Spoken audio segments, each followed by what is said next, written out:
This is the GPL Podcast, part of the Pull Tab Sports family. Oh boy. Jupe making mistakes. I love it. And so I had to train for this marathon. Make sure you'll stay awake for the game tomorrow, too. Let's get this bandwagon going, folks. Take Come that, on. Pete, Mr. Negative. I think Bart must be watching upstairs. Rut-row. Oh, is Jupe be awake for Thanksgiving tomorrow? Jupe's roommate's worried. Jupe's roommate's worried. Jupe's roommate.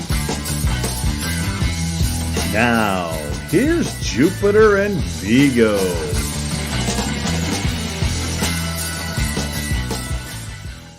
Good evening and welcome to the GPL Podcast, episode number 257. And Viggs, you predicted a sweep last week. You said if they didn't sweep, I have to go back to the Dominican. Unfortunately, I can't go back to the Dominican right now. They won't let you back in? Your passport's no good? Yeah, I don't think I want to travel on an emergency passport. Some countries don't accept it. Okay. Well, better safe than sorry. I, have been called Mr. Negative sometimes for my reality checks on the Gophers, and I just felt like they were trending the right way. It was time to give them 6 points, and then they have that third period stinker on Friday night that really just cost them one game. And overall, 5 good periods, not good enough for 6 points. There's been a lot of that this year, but it's Badger Week, and what happens when it's Badger Week, Viggs? We bring in one of the godfathers of college hockey, the man who knows a lot. Well, let's bring him in, Todd Milewski. Todd, how are you doing, man? I'm doing great. How are you guys? You have a really good team covering this year. It's been a bit different than the last few years, yeah. It has been. It feels a little bit more grounded in reality than that 2021 season that was the Cole Caulfield year. Exactly. A lot of it built around that, and you knew when he left that it left. And with Don Holloway and the whole crew there, once it moved on, it was like, yeah, okay, what's coming next? And we saw what came next. It was a couple of pretty down years. But this seems more like a building of a structure instead of just kind of like a quick fix. I mean, I could be wrong. It could turn south again next season, but I don't think it's going that way. And so we'll see. I feel like there's more stability coming to Wisconsin, and we're starting to see that this season. And but we won't know that for a while now. So going back to Minnesota's weekend, Viggs started out pretty good. Couple 2 periods, played wonderful, and then a very much Detroit Lion-esque collapse in the third period on Friday night. I know that there's a lot of Gopher fans out there who equate this loss to something that happened in Tampa back in April, where a team changes their style or they change their approach and they choke a game away. I think this is just a situation where you have a team that has lapses in judgment and they chase offense in a situation where they didn't have to. I asked Bob today about situational awareness, and he's like, yep, this team is still trying to figure that out. It was a big problem in the first half of the season, where they give away goals in key situations or not be buttoned up defensively on the back check in key situations. And it costs you games in college hockey. And that's part of the learning experience this team goes through. Will they figure it out by the end of the movie? We don't know. Oh, boy, it's tricky. So it was a bad Gopher loss. It's something close to what Bob said Friday night. And then we heard Frank Mazzocco saying on the radio that the bus ride would never been that quiet, either going to or from or even the next game. Next game, they showed up. Very impressive and pretty much handled Michigan State the entire game. Well, and the thing that most impressed me with their performance on Saturday was they were under pressure for long periods of time. And typically this year's team, when they've been under pressure for long periods of times, they make mistakes or they get in trouble and they give away goals. Saturday, the Gophers were in the right spots. They didn't chase the puck into the corners and give away offense to Michigan State. They stayed in their structure and they fought through it and got out of it. And they extended the lead when they had opportunities, and they weren't chasing offense. It was very much winning percentage hockey, which is a switch that has to turn for a team, I think, especially in college with young guys. You have to go, all right, I know I could probably get away with this, but it's not the right time for that. And I'm going to play smart. I'm going to play winning hockey. And they closed out the game. They got solid goaltending. They didn't take any bad penalties. And they closed it off for 3 points. So a split weekend for Minnesota and Michigan State. And for the Badgers, Todd, I would say a split in Michigan is kind of always a good thing, isn't it? I mean, they have not played well there for years. So anything you get out of Michigan points wise is a bonus for them. Maybe it's a little bit different of a framing this season with where the teams were. But we've seen where Wisconsin, whatever framework they have on the ice, doesn't match up very well with what Michigan throws at them. And that did show through a couple times throughout the weekend at Yost, where the high danger chances were coming way too fast, and there were too many of them, and that was a little bit of a flashback to previous seasons for the Badgers, and I think that was a concern both days. They bought their way out of it on Saturday by being resilient and not letting a 1-goal deficit get to 2 goals. Every time they chipped away, they got back to tied. They went behind, got back to tied. If you fall too far behind Michigan, you're in trouble, especially a team that doesn't have the kind of dynamic scoring that Michigan and Minnesota have and can do. They have players that can score, but it's not necessarily going to be an automatic thing, or you have guys you're going to get something out of every night. So they're going to have to play a much more strict defensive style this week to kind of get their way out of that. They don't want to get back into that kind of style of game again this week, because that's going to turn out poorly for them. Yeah, it could, but we'll get into that later. I'm still waiting for I'm waiting for Bob and one of Bob's teams to solve Mike Hastings' teams. It's been a while, and that's kind of where I'm still not so sure about this weekend, or where I'm even thinking this weekend's going to happen. But so I would still say VH. I predicted a split last weekend. I was disappointed that they didn't get more from Michigan State, especially with how well they played. Most of Friday night. I would still call it a successful weekend going into a team higher than you that's been playing a lot better this season and getting a split. Unfortunately, I think that's the way the Gophers have to look at it, is that it was a successful weekend, getting the split on the road. You always talk about winning at home and splitting on the road. It's still tough, I think, to stomach just the way they gave away the game on Friday, because it didn't feel like they really were beaten. And so that's the hard part, I think, is that it takes 4 seconds left. Oh, geez. It takes a team like this to go through that moment to get reinforced. That lesson is really hard. And we really won't know if that lesson takes hold unless they start taking care of business in weekends like this one coming up, because we know what the recipe is to beat a Mike Hastings team. And it's discipline, it's situational awareness, and it's not chasing the game. And it's discipline. You just have to take advantage of situations when they present themselves, because that will happen during a hockey game. It's just, do you capitalize in those moments? And that'll be key, because Minnesota was able to do that Saturday against Michigan State, and it wasn't even close. I don't know if Michigan State is really a top 5 team based on the way I've seen them play Minnesota. But when I saw Wisconsin play Minnesota, that looked like a top 5 team.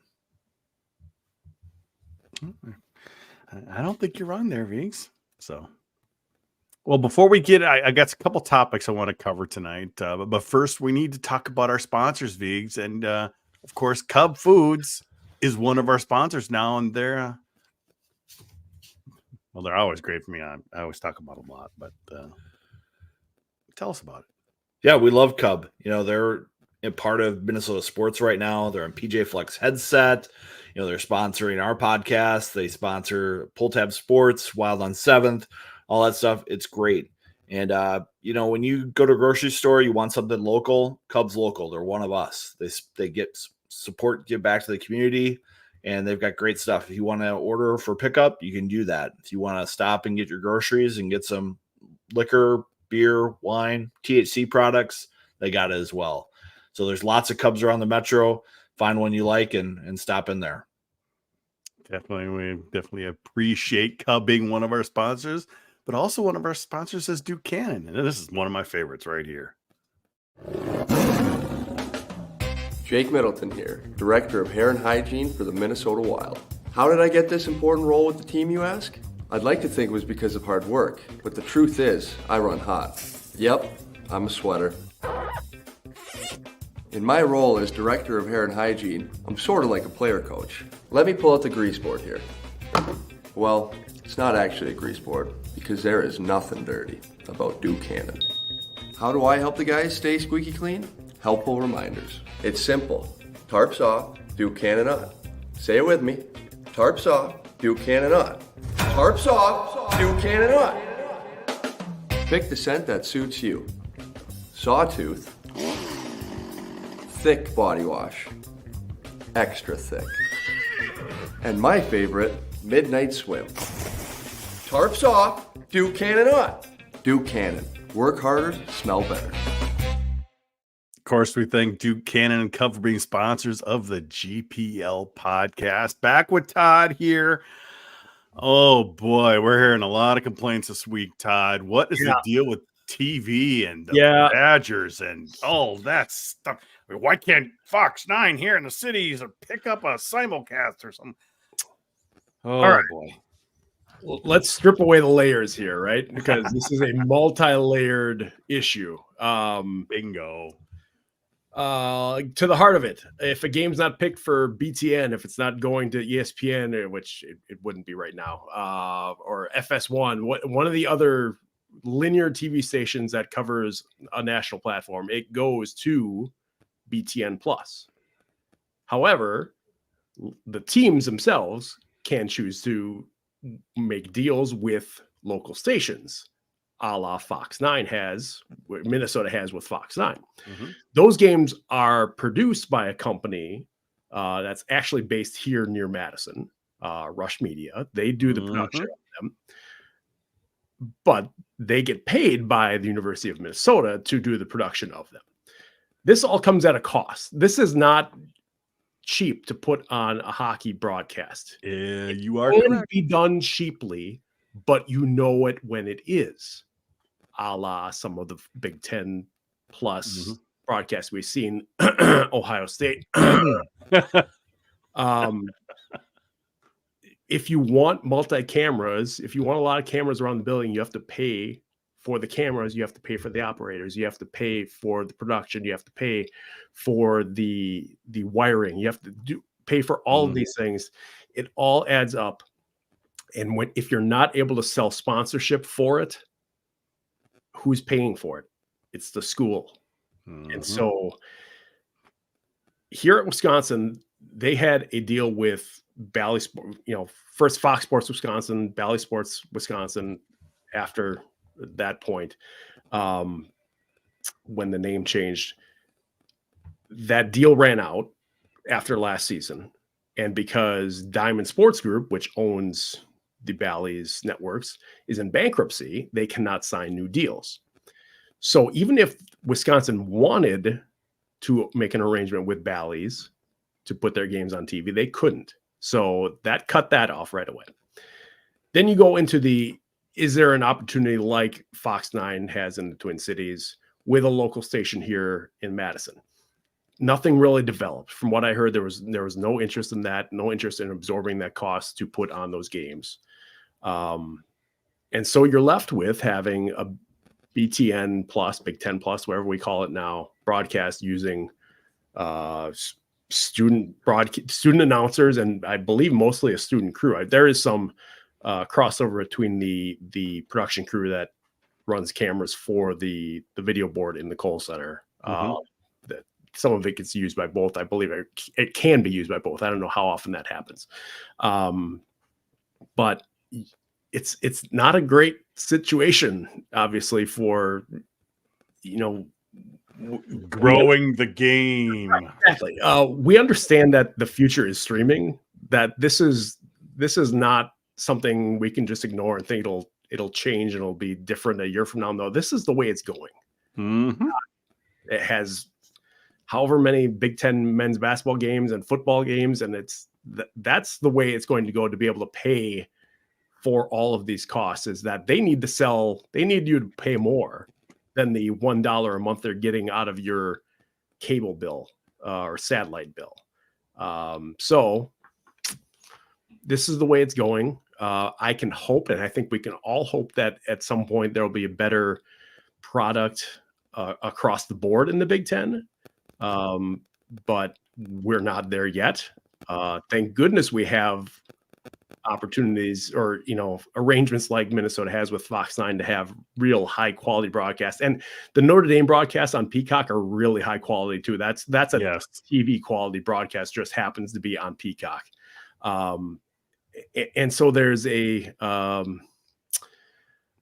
big gap there between the high end and the low end of what you get on Big Ten Plus, and that's a little bit of where we're at. And I did some research today. The last time a Minnesota-Wisconsin game was not on linear TV in the Twin Cities, you want to guess a year? Oh my goodness. I should say not on live, because it was on a 2-hour delay. Okay, but that could have been more recent. Late 90s. Yeah, 96.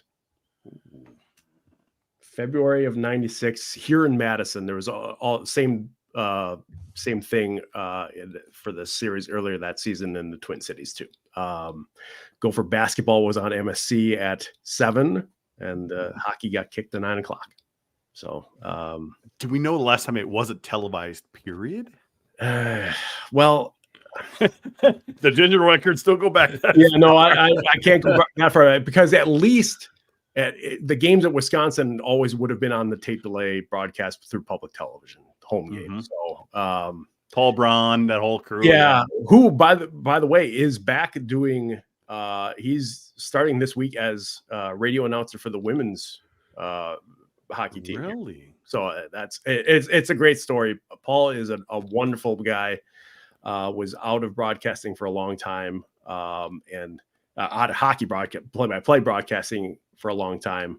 Lost his wife to Alzheimer's, and he's my counterpart at the State Journal, Jim Polstein, is working on a story about him coming back and doing these games now, and it's I love that he's getting this opportunity, because he's such a good man and a real quality broadcaster too. Yes. Shouldn't forget about that. But it's cool that he's getting this chance to fill in for some hockey games. Well, back in those fun days, Viggs, it used to be when we'd go to Madison and they'd have Paul Braun, and then when they were here in Mariucci,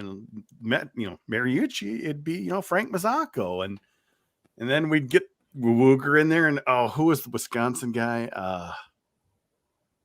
Who was doing the color? Well, it would have been Tom Sagasor for a while. That's the one you're remembering, because that's when they were putting he's memorable and Woog together. Yeah. They put Sagasor and Woog together. I'm like, oh my gosh, it was fun though. Made it memorable the times that he was on. That's for sure. Yes. So Viggs, those were fun days, but we always saw the games on TV. Those were fun days, and I just think the concern about the production quality is what hockey fans are worried about right now. Yes, you see exactly certain schools like Notre Dame and Minnesota really investing in it.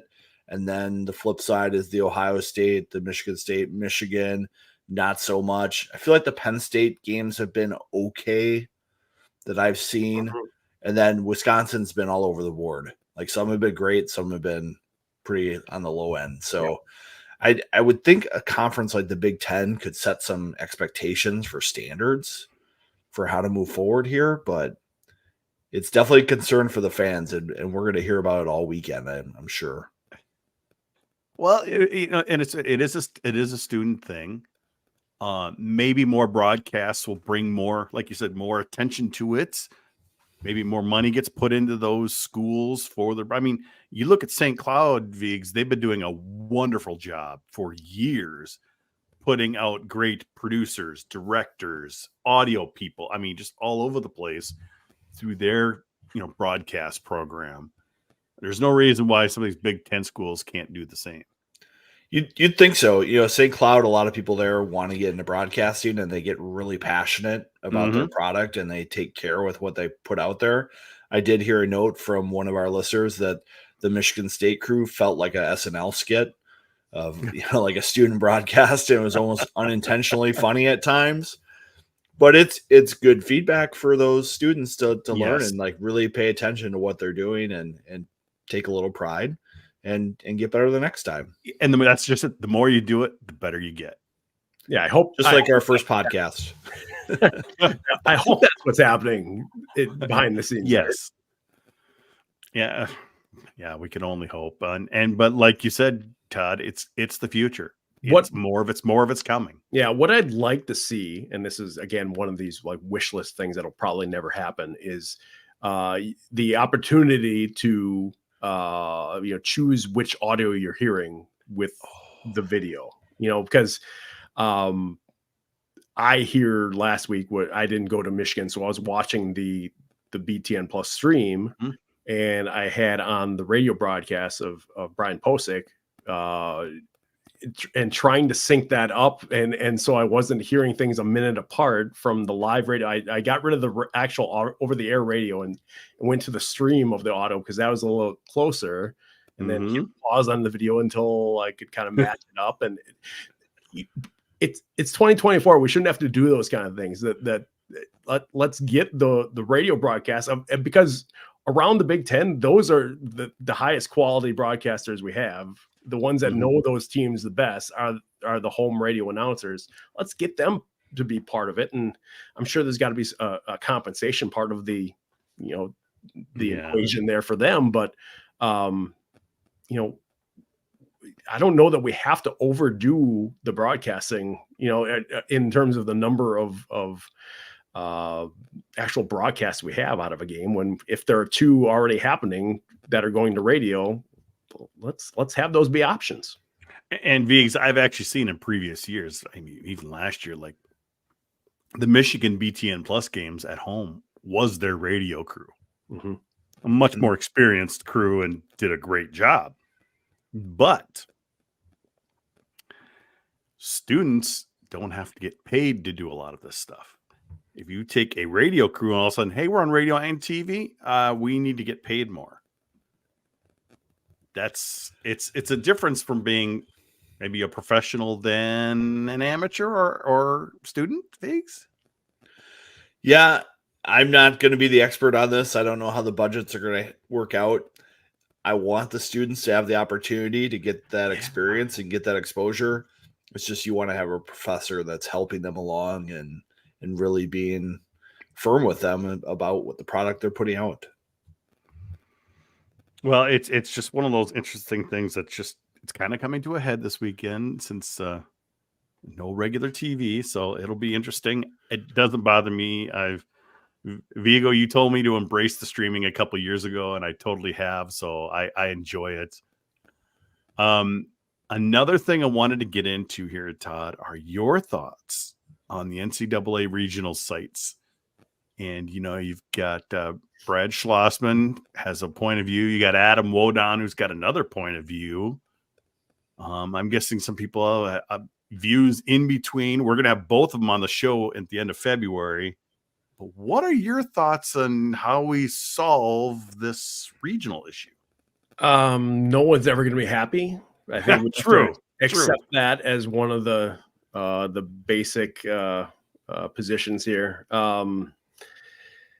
I find myself kind of torn between I think it would be a better product having it in the campus buildings and having that be the direction things go.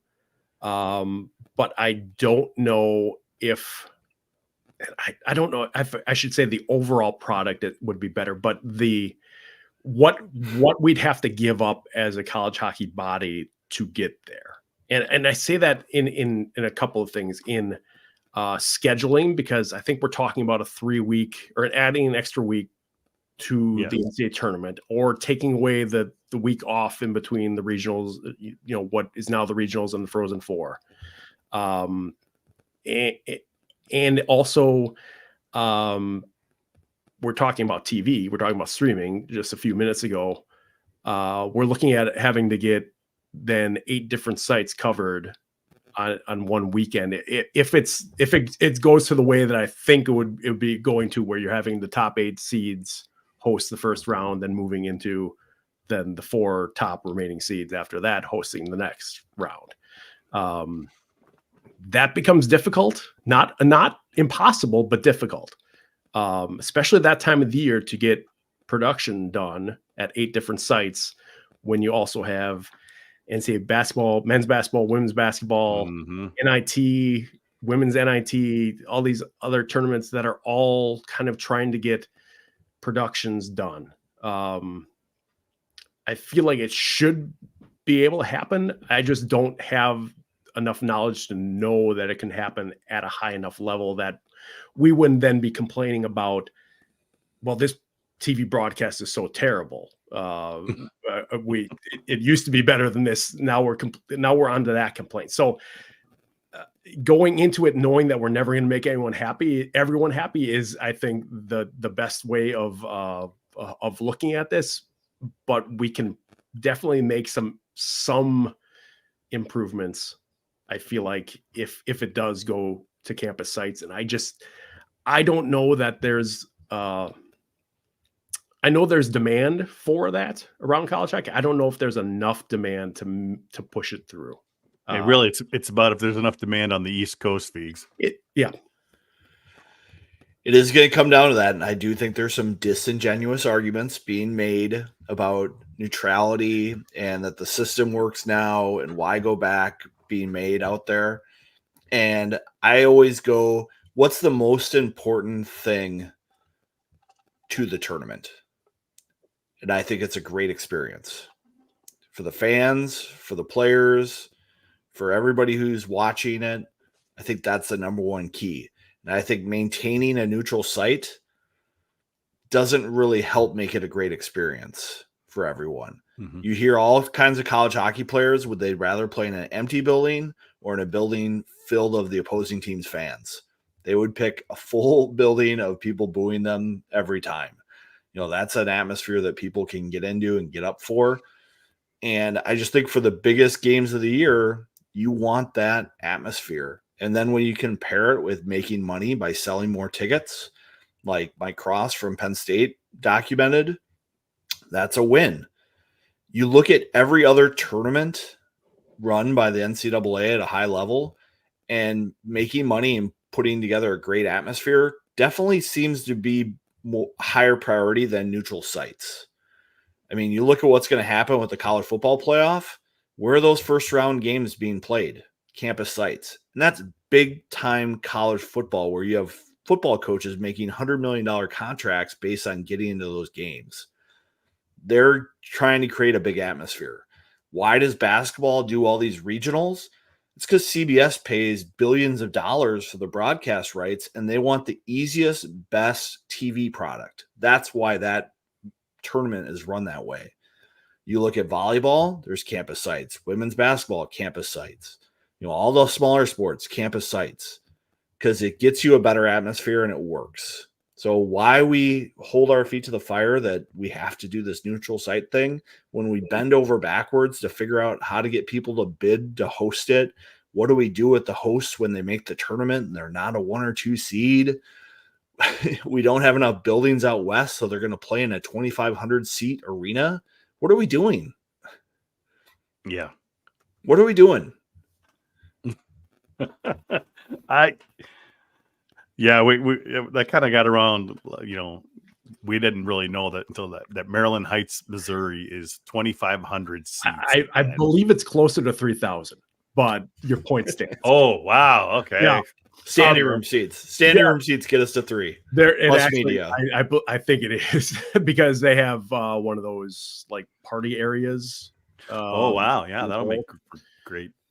But kind of the same way that Fargo has, I believe, behind one of the goals, if I'm remembering it right.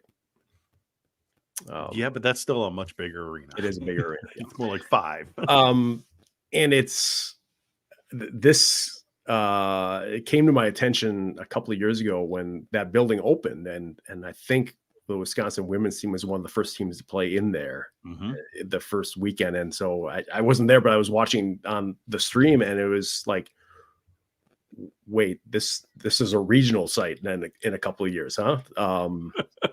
I need someone to please count the seats for me, because they were advertising at one point that it was going to be 3,500, 4,000 seats.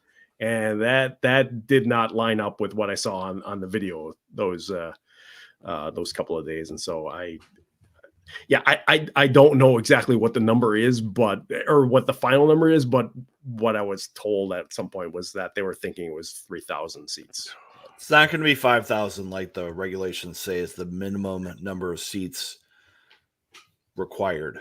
And the only way you get under that is if no one else is bidding. Exactly, and which is and the minimum has been going out of regulations in some different things. Like for the women's Frozen Four, they took out a minimum number just in this cycle to see if some other sites would bid on that are underneath the 5,000 or I forget, 3,500 something. I don't remember. It must be at least 3,500 because I know Ritter's. Yeah, right. Yeah. And so that made people wonder whether LeBon at Wisconsin would be interested in hosting. It's just that's it. They would love to, but it's that time of the year to squeeze things in when you have the state basketball tournament and the wrestling tournament, all these other events that are going on right around there. It only lines up like once every 6 years that they would even have an opportunity to have something in that building, because you need to use the locker rooms that are in the Colt Center as well to have 4 teams in there. So Viggs, something like this, maybe they do go down the home team road. How would you like to see the schedule? Would you like to see still that extra week, 2 weeks basically between the regional final and a Frozen Four? I think the best point I've heard so far is you don't want to go up against the Final Four for men's basketball. So you want to have that extra week in there. And that makes sense to me. On the flip side, I'm like, why do we take this long winter break? Why can't we just pack some of the season into that time? Yes. And just use it You just that need way? one more week. You just need one more week. So, all the other sports don't take these long breaks. Why is hockey? So that would be a way to fit your schedule in if you just didn't take that long break. Well, it's an interesting topic that we'll be talking about more in a couple, the end of February when both, Brad was on with Wodon. I did listen to that podcast. I was a little disheartened that, Wodon said, well, I didn't really read your article yet. He said this in the podcast. I'm like, but I got the gist of it. And then Wodon's rebuttal hadn't come out yet. I'm like, well, it'll be interesting because it seems like Wodon is not very happy with you, Viggs. And I'm like, what the? I mean, really? Come on. We're just trying to get great ratings for that show when he comes on. We're just going to build it up. Beautiful, yeah.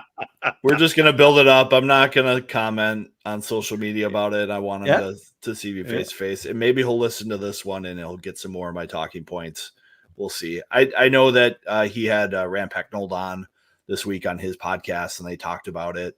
And Rand, is like, well, campus sites probably would have benefited us, but I don't mind it the way it is right now. Another coach who doesn't sound passionate about it one way or the other. And I think he probably gets a lot of pressure from his conference to stick with neutral sites because that seems to be what they care about, because it might help somebody other than Quinnipiac if they make it.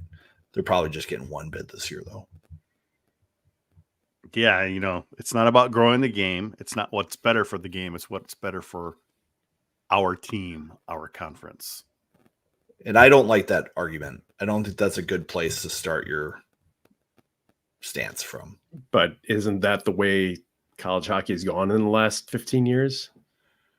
I mean, just in general, not to like get all high horse here or anything, but pulling apart of leagues and going different directions. And that was a little bit of the leading edge of some of this discussion, I think, when it comes down to it. So this is not the college hockey of, Ron Mason and Jeff Sauer and a lot of the guys we miss. And of course it was going to happen. I mean, that I don't think there was any question about that, but it is pretty stark different from those days. It'll definitely be interesting. I have a feeling we're going to go with at least one more round of added regionals, and it'll just keep getting worse, and it'll eventually change. But I don't think the next session is going to happen. So, what can you do? Well, Vigs, we do have more sponsors here that we want to talk about today. We've got some new ones for us that we'd love to share with people. Yeah. First one, Yoakum Real Estate Group. If you're in the market to buy or sell a house, 'tis the season. It's a little known fact that Super Bowl Sunday here in the Midwest is the official trigger point to list your home or start looking. And if you're going into the market, whether you're buying or selling, don't roll the dice on your biggest asset. Think twice and work with the twins from Yoakum Real Estate Group. Sarah and Jody are 5 foot tall, identical twin sisters who somehow can move an entire home of heavy furniture all by themselves. And, when you got two body doubles, just keep in mind, Sarah's a lawyer by trade, ready to help you see around the corners, and Jody's a born creative, ready to unlock your vision and creative side. So keep in mind, home's your biggest asset. Think twice. Call the twins at Yoakum Real Estate.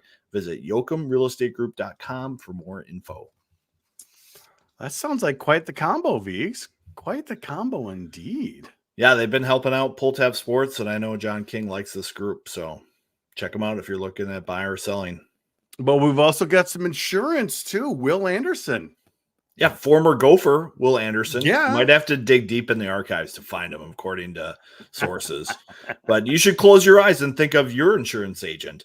Who is it? Someone you used to know decades ago in high school, friend of a friend, ex-boyfriend, ex-girlfriend. Ooh. Now ask yourself, what has your insurance person done for you lately? Are they saving you money? Will they answer the phone when you call? Do you even know their number? Better yet, reach out to our sponsor, Will Anderson Insurance, and check him out. We can't promise he'll save you money. Let's just say you should sure get a quote. Call 612-361-7283 or visit willandersonagency.com.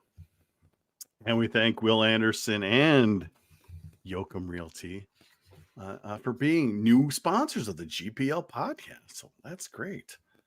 Let's bring Todd back in. Big weekend, guys. To say the least. Vigs, we didn't see it coming back in October. Was it October? I think it was. And the team certainly didn't see it coming. But these Badgers are for real. Yeah, we weren't being foolishly optimistic, were we? I was trying to think if that was the phrase I used to say it was going to be a split. Yeah. Yep. Turns out we were the ones who were way off. Yeah. But to be honest, Todd, we didn't see this kind of turnaround that quickly. No. Either. Nobody did. No, at that point, Wisconsin looked okay. I mean, they lost at North Dakota, but they were in that game. It was a 2-0 game with a shorthanded goal, and they probably deserved, to be closer, if not tied at some point in that game. And so you're thinking, well, they can hang around with really good teams, and that's kind of where I was at going into the series at Mariucci, and then just the way that they played defensively in that entire weekend was kind of the first I'd really seen of that up close, where not making the mistakes that had cost them for the last few years, picking up assignments, being on the right assignments, handling the rush better. Those are the things we've seen that have been the big changes for the team this season, to be at 20 wins and in the top 5 and kind of in the hunt for a number 1 seed in the NCAAs. And I don't know where last week is what I was talking about earlier, about where last week is going to fit into the kind of the picture of, well, was that an anomaly, or was what we saw before a little bit of fool's gold in terms of how well they're playing defensively? Because like I said, if they give up as many of these chances in dangerous areas, they're going to pay for it. Even if Kyle McClellan's playing well, he can't play that well to cover up that much, as much kind of just loose play that we saw from the Badgers in their D zone last week. And that would be something I think you have to pay attention to if you're Wisconsin for this week. And Viggs, we've said it for years. Yeah, the fans might not like it, but the league is better when the Badgers are good. And if anything, it's really ramped up the excitement for this weekend of Minnesota coming into the Badgers after what they did to them in the fall. Well, I heard a couple of Gophers really looking forward to going to Madison and seeing what that building looks like full, because they've never really seen it that way, with a big into it Badger fan base. And I'm expecting we're going to see that this weekend. I think there's a whiteout going on, and there's a lot of excitement. Should be a pretty full building for this one. Yeah. What I had heard was 12,000 sold for Friday and 14 for Saturday. That was earlier this week. So I checked the seat map on the tickets site earlier tonight, and they're basically selling the upper row ends on Saturday. So that should be it'll be the biggest crowd they've had in almost 5 years at the Kohl Center, which tells you a lot, because the last sellout they had, Cole Caulfield was part of that. he wasn't even. It was before that. Well, that's what I mean. Cole Caulfield went through, right. And it hasn't. Well, it didn't do much. Unfortunately for them, the year that he was really good was the year that no one was in the building except for parents and cardboard cutouts. Oh, gosh, that's right. Which is a thread to all of this that we could go down, but for your viewers don't care. But the last sellout at the Kohl Center was in, I believe, it was February of 2019. It was Mark Johnson's jersey retirement night, and that's the only crowd that they've had over 14,000 in the last 5 years. So this is a story I'm actually working on this week. It's starting to come. I don't know if it's the attendance is really coming back, or if we're just seeing kind of a bump here for what should be a really good weekend. There was a really good crowd both nights against Michigan earlier in the season, and they got rewarded with some really good games. But it still doesn't need to be more than just a 1-year thing to get this program back going attendance wise. I think is kind of where I'm ending up with things here. And I remember last year, Viggs, I hadn't been to the Kohl Center in 15 plus years. I found it very easy to get lower level tickets last year for both games in the same spot, great seats. I'm guessing that's just not happening this year.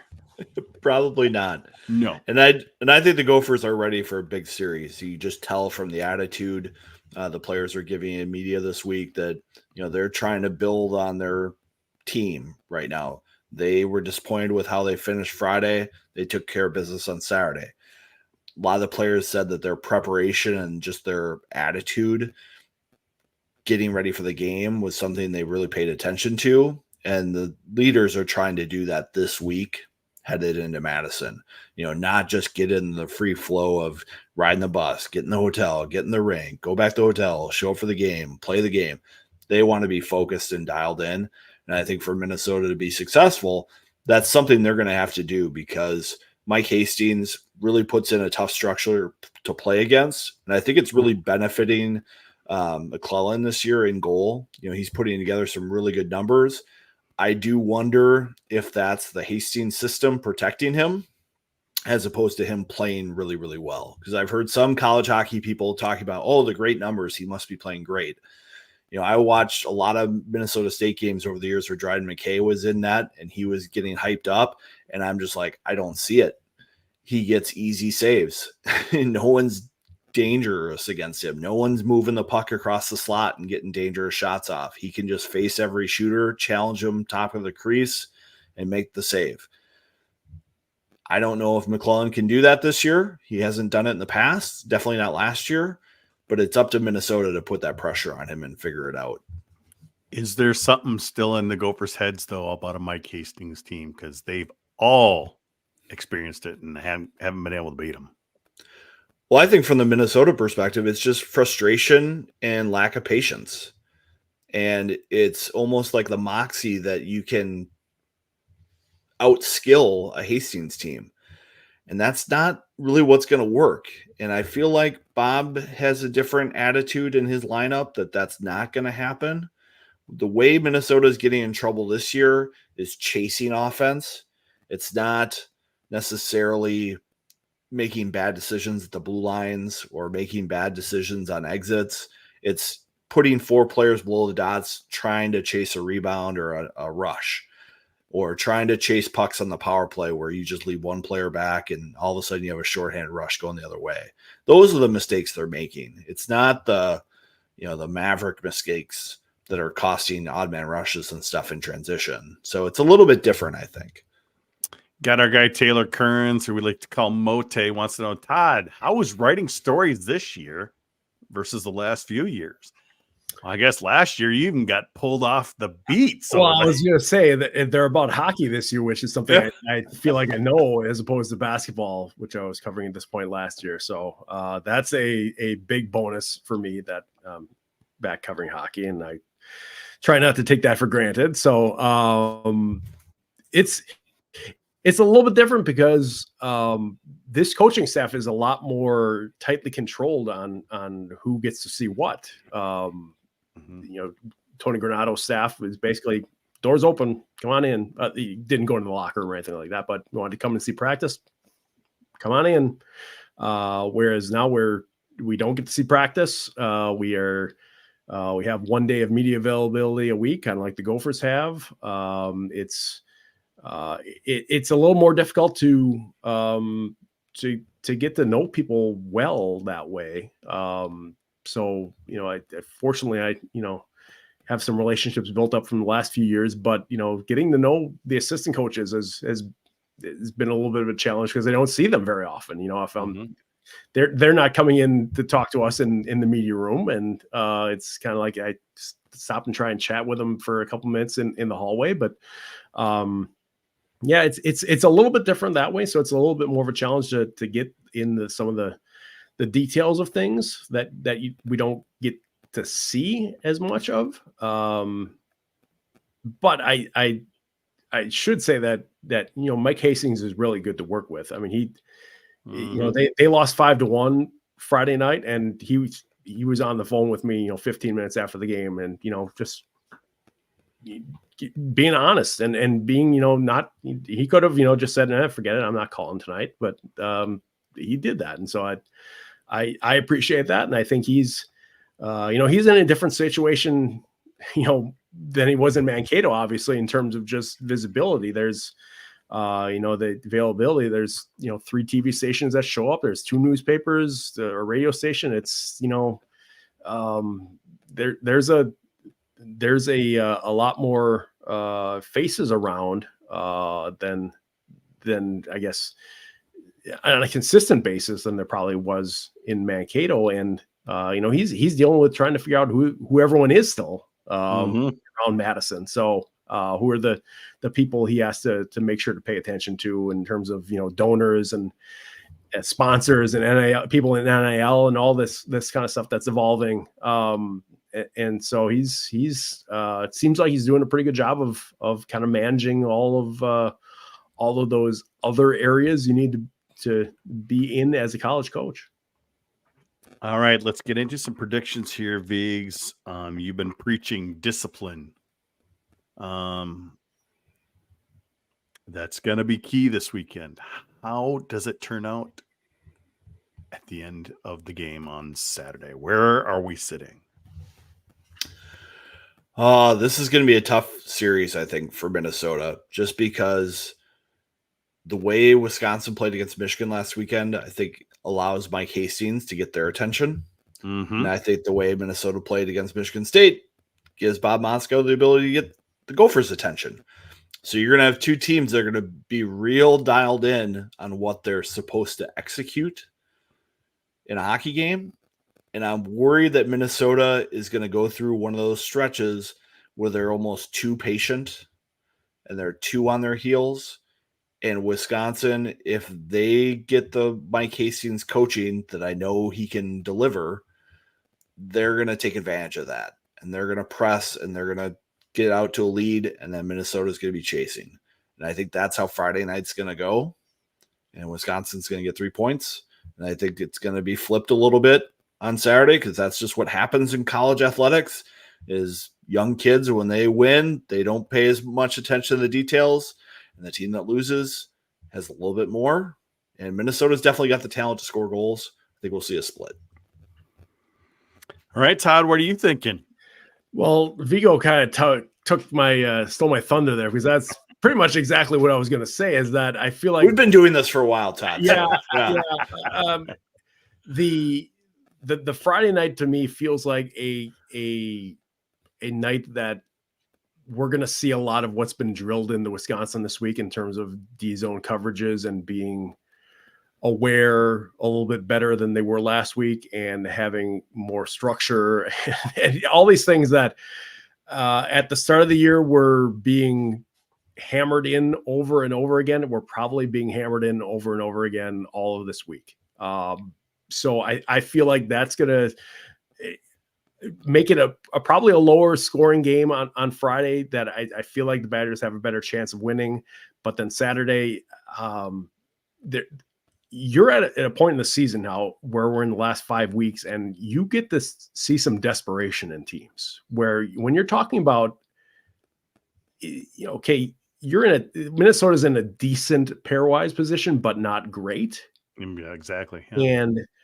And if you start lingering towards that 12-13 spot, that's danger, Will Robinson. Yeah. And so that's where I think you get to see some desperation. And I feel like that's where we'll see desperation. If Friday goes away, we were talking about where we'll see that from Minnesota. And I would feel like we'd see a little bit like we saw last week from the Gophers, a much better effort overall on the second night to get out of, what would really be if you think about it, back-to-back road series at Michigan State and Wisconsin didn't used to be all that dangerous, right?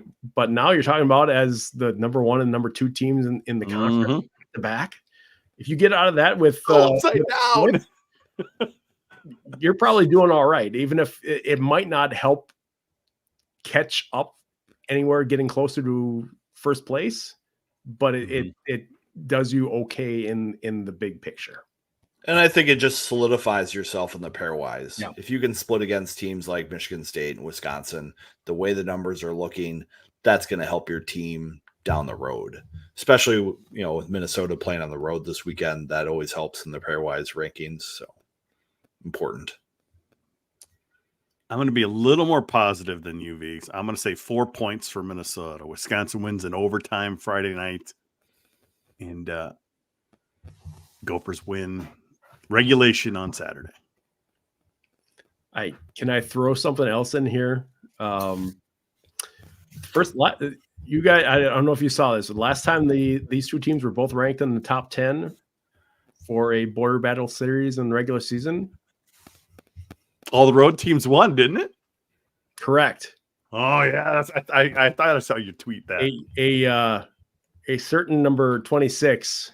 Wait. Or was that Vandy? I don't remember. It was No, it was 26. Okay. It was 26. Yeah.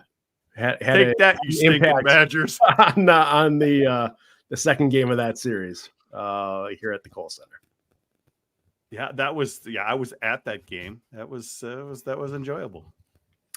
Don was not real happy with him afterward. Oh, come on. At least what he said to us. He may have been saying something different to him, but yeah. He knew what he had to say, right? Yeah, I think so. And then when they brought Phil out, oh my God, he was like the deer in the headlights. Oh. Not someone who enjoys the media. No, definitely not. But in that situation too, yeah. Hometown. Yeah, hometown kid doing this after scoring a goal. Making memories for everybody. That's what these series are about. I wonder if we're going to have any big moments this weekend. I don't know. We'll see. People have been blowing kisses in games, throwing sticks. Who knows what's going to happen this time? We need a good jersey pop, though. We do. We need some good jersey pops going on this weekend. Let's get some of the anger that we used to see in these series, and a little bit, like I said, jersey pops a good old taunt, and maybe a lot of trash talk between the benches. Let's have some fun. These guys are going to riled up. One thing I'm going to be watching this weekend is the shift lengths for Rhett Pitlick. I know that's something that got him into trouble with his coach. And is that why he wasn't playing for a bit? It's a good bet. It's a good bet. There were a couple times I think Rhett looked at the bench and said, nah, I'm going to stay out for another 30 seconds. And the coaches were not too happy with that. I was listening to Rick Bonus, the Winnipeg Jets coach. He was on the 32 Thoughts podcast, and they were asking him, like, what's the most selfish thing you can do in hockey? Shift length. That was a really good segment, yeah. If you're taking a long shift, you are cheating your teammates, you are taking away their ice time, you're embarrassing your coaches, and you are being a bad teammate. And he said that is messing things up too. Yep, the lines get off, the rhythm falls out of whack. So I think it's important for Rhett to learn from that. And I'm sure Bob doesn't seem to have any qualms about sitting him.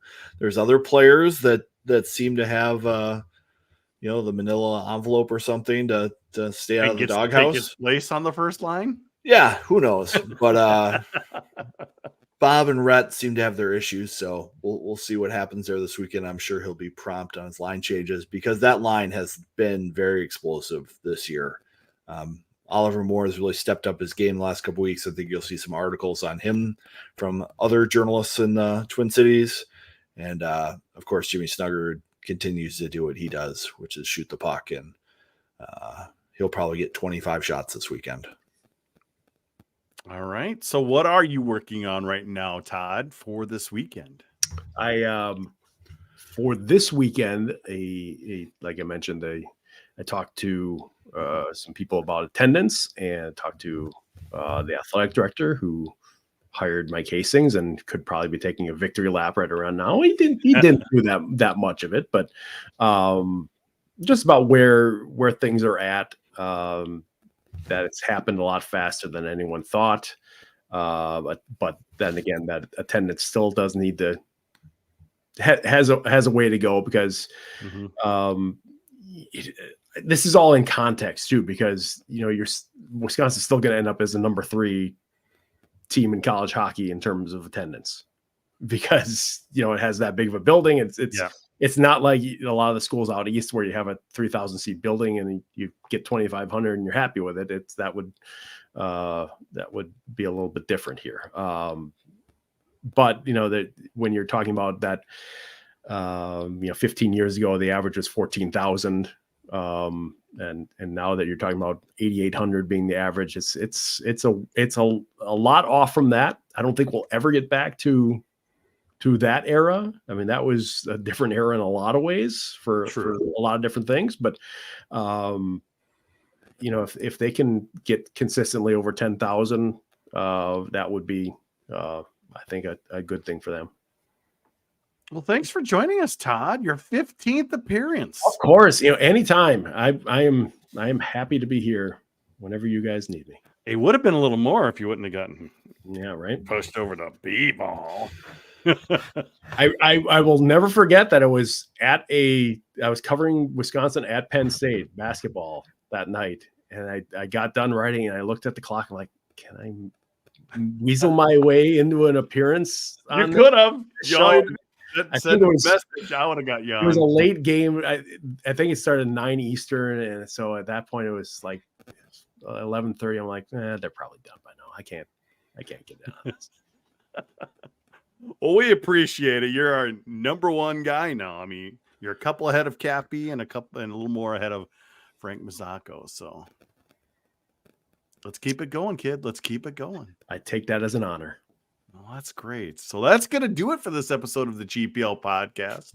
We'll be back next week to recap, this Badger series, but we're also going to have a new person on the podcast. Brian Tripp, the voice of Penn State hockey, is going to join us. So it's always fun to have a new guest on the show. For those of you watching live, stay tuned for some overtime. For the rest of you, we'll catch you next week on the GPL podcast.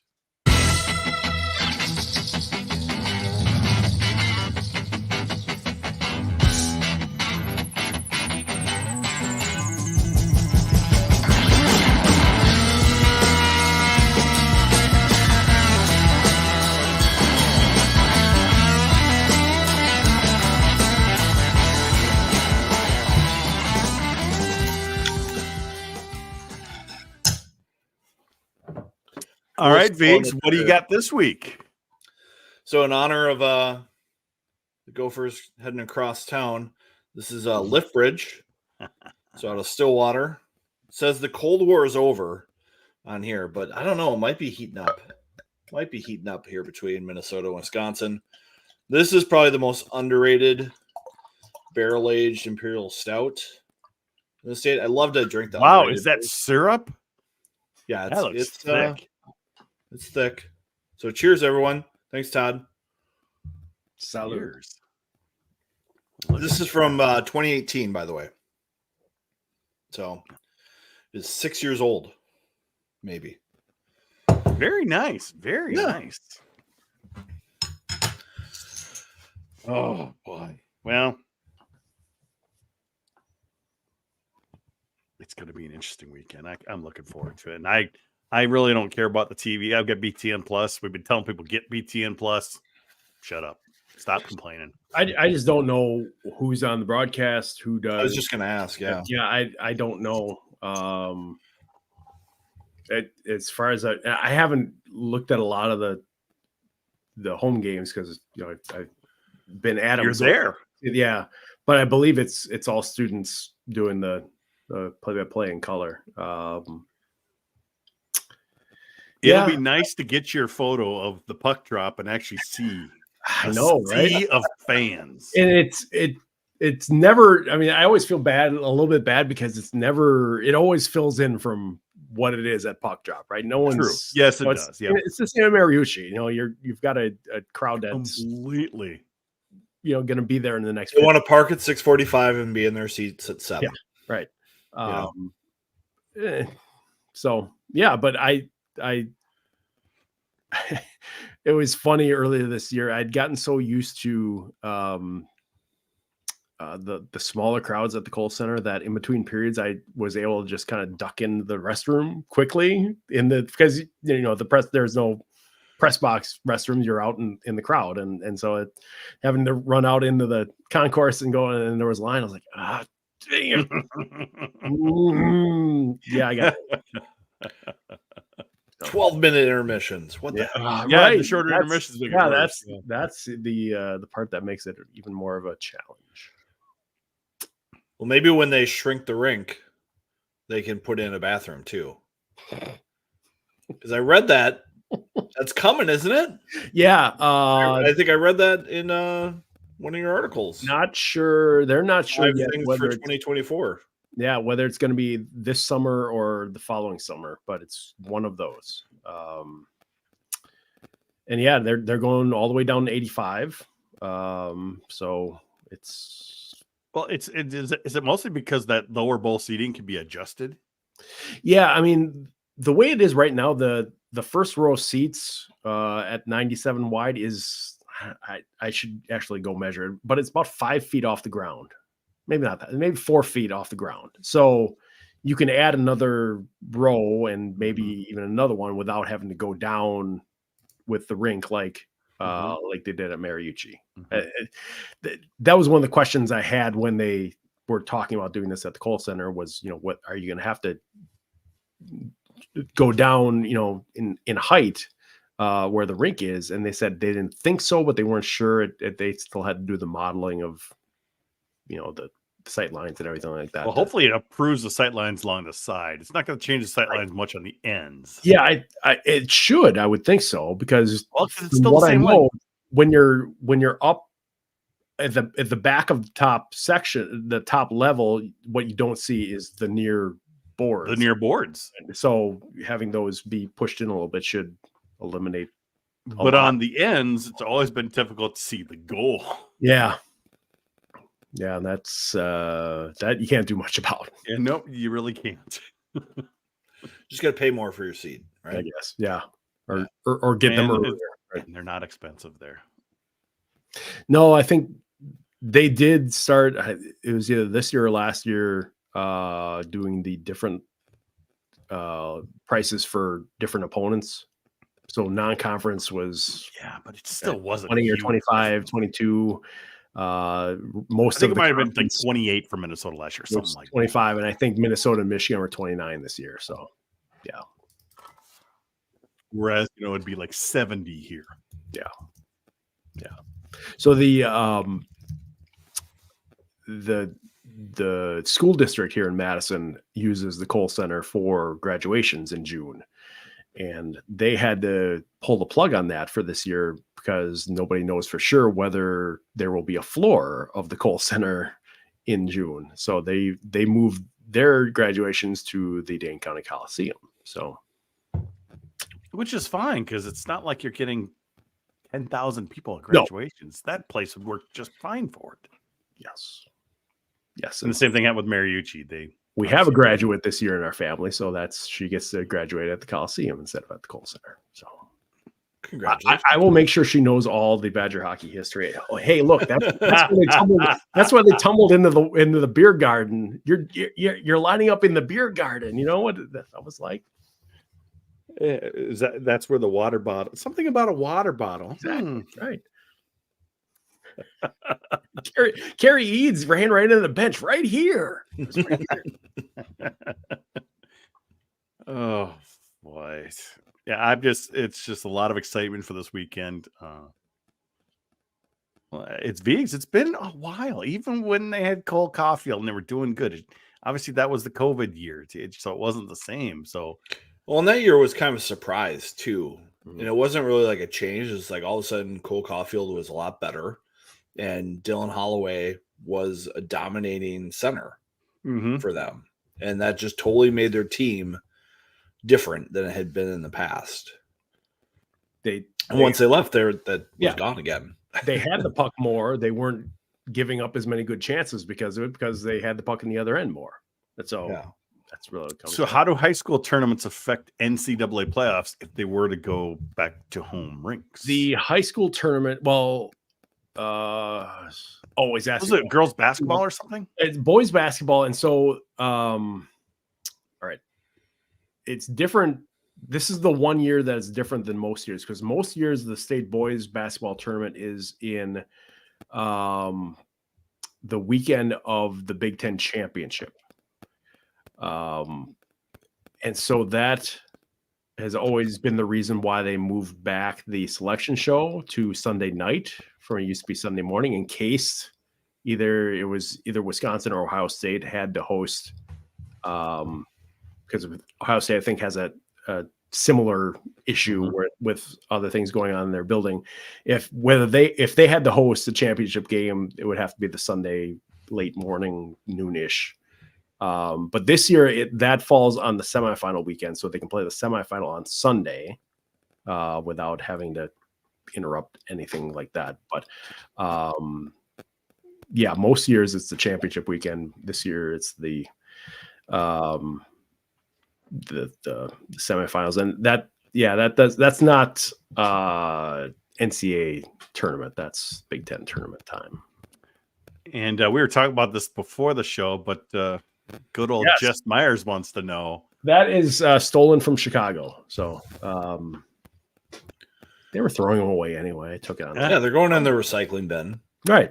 And I brought one from Tampa last year too, but I had to fold that and put it in my luggage. And so it's a little mangled. But so, when you can drive back like I did from Chicago, and like I'll probably try and grab something from St. Paul this year too. And there's gonna be a mad dash this year in St. Paul for signs. We're gonna be elbowing each other. It's gonna be ugly. Well, in Tampa last year, there was like a pileup of signs that weren't ever used. They were just sitting by the door. And I'm like, on the way up, all right. And they're all over downtown and skyways. There was stuff all over Tampa. Mm-hmm. So, indeed. Look at some of the questions here.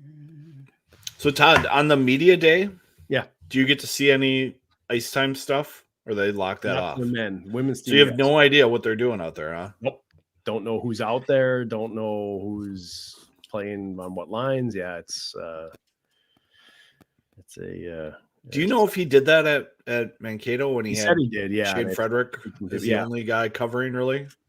Yeah, and they welcomed them in to come do interviews, but after they're done practicing, and don't try and show up and watch anything. Yeah, I guess. Yeah. When Cappy's talked about Hastings as a coach, he's just like, he is hard. Mm-hmm. Like, he is a disciplinarian. Mm-hmm. There's a lot of skating. There's a lot of discipline.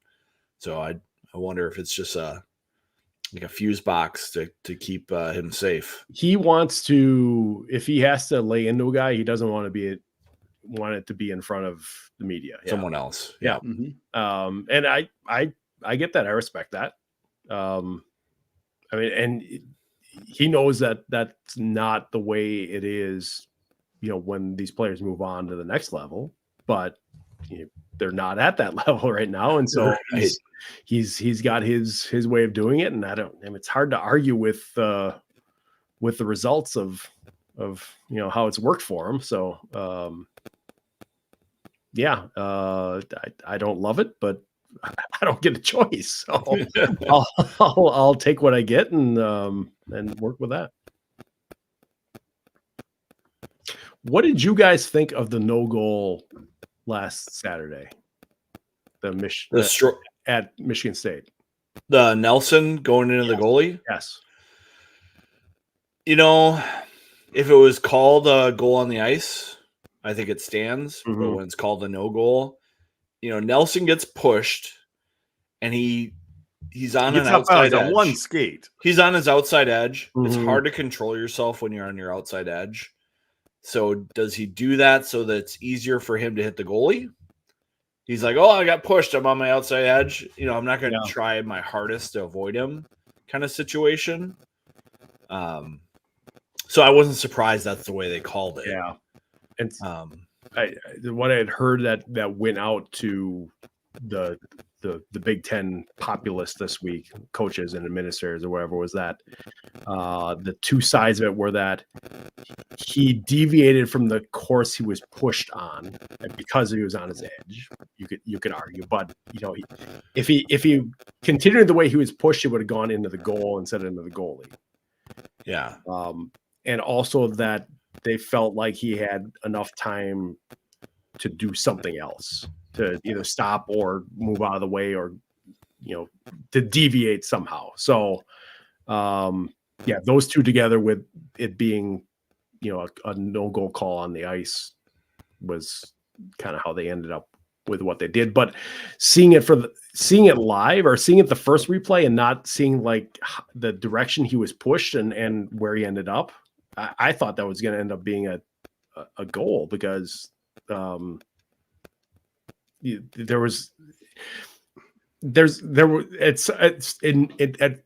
first for me, there was enough to say, we need to let goals happen that, are clear goals. Yeah, that are goals. I mean, that, we shouldn't be finding reasons to take goals off the board.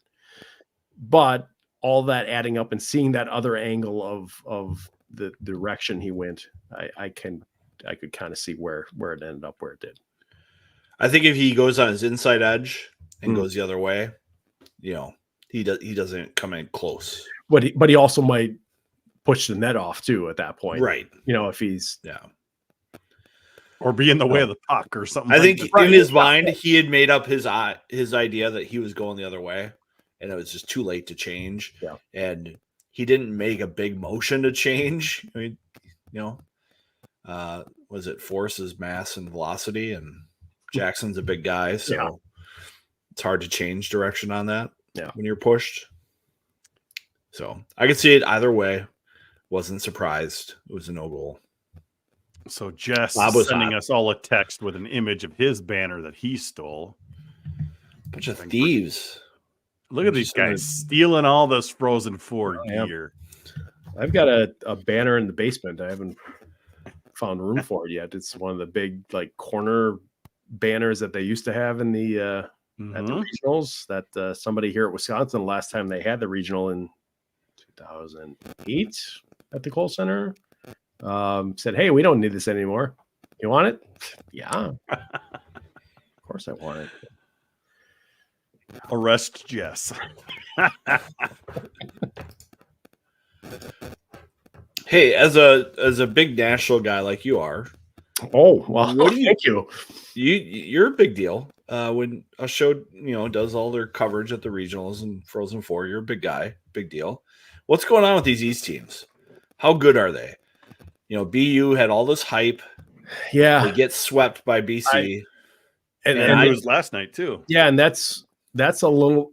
So that's really the first I've gotten to see of BC or BU. Sorry, was having them on kind of in the background of while trying to watch the Wisconsin game last week, and then I caught the tail end of their game at Northeastern, and I mean you can see that there's a lot of skill, and you can see where they can get by doing that, but I think every team's going to have its bumps, and I think they're just going through that right now. I mean, you play the number 2 team, you should be in for a pretty good series, and they weren't that far off in either of those games. So, I think between BU, BC, Maine, is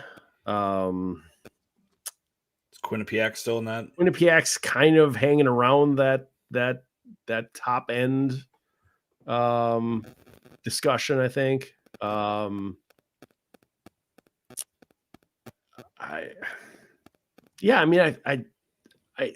I can't say that like they're overrated or anything like that. I don't know enough of that, but I think it's one of those fun, this is what the East and West have done for years, is, try to find the faults in each other, and, it's much harder out here than it is over there. And I mean, it's part of our game, I think, is to try and knock down the other region. I'm just excited for one of those teams to get sent to Maryland Heights and have to face like a regional with like Minnesota, Denver, and Michigan. Well, I mean, I think and it'll be streamed on BTN Plus. It'll be streamed on ESPN3. Yeah. ESPN the Ocho. The Ocho. I mean, the nightmare scenario is North Dakota getting sent there, right? Well, they got South. They're hosting. No, because They are not they're not the host. Omaha is the host. They're not Omaha's the host. Oh, I didn't know that. Yeah. So, I mean, I think we know that the committee is going to Put them do there. Yeah. everything They're number one they can seed. to They're put going North there. Dakota there, regardless of where things are, unless they're forced to do something somewhere else. But if a bigger school gets sent to Maryland Heights and actually has a following that wants to go there, that's going to be a tough ticket. It's going to be real fun for one of those Boston teams to get sent there. Well, at least it's in a size stadium they're used to. Well, They're used and to small barns. UMass is one of the hosts out east, and looks like they're in good shape to make it. So they're going to be there, get that home ice advantage. It'll be fun. There was a scenario a few weeks ago where you had BU, BC, and Maine all as 1 seeds, and UMass as a 4 seed, and so that got you into the question of okay, and the other number 1 seed was Wisconsin, and so by that right, you should try to avoid the Hockey East first round game, but you can't really. I think Wisconsin was the 1 seed at that point, and you weren't going to give them UMass in the first round as the 1 overall, because you have to protect the 1 overall. So is the competing, the factor of, do you avoid the first round matchups, or do you protect the number 1 seed? And so these are there are a lot of years where the committee doesn't have to make any hard decisions. And, there are years when they actually have to put some real effort into like deciding, okay, which of our priorities goes first. Most important. Yeah. So now I usually think that 116, 215 is a huge priority because it's such a big difference. Yeah. The 116 for sure. And then, I think 2 and 5, especially if those are 15 and 16 are both auto bids outside, out of the because if you're talking about it's swapping a 14 and a 15 overall, that's not that big of a deal. But if you're swapping a 14 and a 26, that's more, I would say, unfair to the 2 seed. I would hope not, because we've heard them say, hey, a 1 seed, a 2 seed, a 3 seed, they could be moved around anywhere. Group. Technically, they could do that with a 4 seed. They have done that. They haven't, but they've used that excuse for all the other seeds before. Yeah. And when the committee changes year to year, I mean, there's a kind of a rotation in, I think usually every year there's someone new, and so you're dealing with precedents that are set by people that aren't there anymore. So it's kind of relied on this, this was how it was done, back then. Someone's got to know that, and someone's got to carry that on. Are you trying to say it's not like the Supreme Court? There's not precedence, and there's a dissenting opinion and a majority opinion. That doesn't happen when they have these things. They just kind of make it up as they go, like old WCHA refs. Yeah, right. You'd like to think not, but Paul Braun calling that game, by the way. Oh, I'm sure he was. Yeah, it was Paul Braun and Sagasar, I think. I have that clip on my computer somewhere. I used to. I don't know. I put it on YouTube a few years ago. Oh, good. It's a classic. It is. No, getting back to the East versus West thing, I feel like I've been around college hockey long enough that I recognize that there's the side of hockey people that say this is a really good team. They play winning hockey. They do the things to be successful. And then you have this segment of college hockey because like, this is the best prospect. These are the best players that are going on in the NHL. Yep. And you look at a team like Minnesota last year, and you might say, hey, this is a group of players that are all going to the NHL. That's why they're number 1. And you have a team like Quinnipiac, who's built a little bit different. It's not so much talent and, prospects. And there's a difference there. And because Minnesota didn't execute in the championship game, they lost. You look at a team like BC and BU, they're loaded with prospects. Like NHL scouts love watching those games because there's so much talent on the ice, but they still make a lot of mistakes, and they make them at inopportune times, and it's hard to win when that's the attitude of your team. Yeah. I think there are differences in perspectives. Well, and this is why Denver's been as good as they've been, over the years, right? They do have those high-end prospects, but it feels like their core is built in a different way of being 4-year kind of players, or players that aren't necessarily, free agent kind of players their first couple of years, but grow into that by the time they're in their 3rd year. Duluth kind of the same way when they were, on in the 7 or 8 year run they were in there, it felt like. It's just an interesting, really kind of dichotomy of college hockey of, whether you're a prospect school or whether you're a program school. I don't even know if those are good terms to use, but and I'm interested in this kind of tying back to what I see here. Mike Hastings has always been a program kind of developing, right? Older players, waiting to see who develops out of juniors and then making your decision out of them as opposed to committing when they're 16. But, everything he said here is that's true, but we've never been able to use the Wisconsin name before and, have those kind of conversations.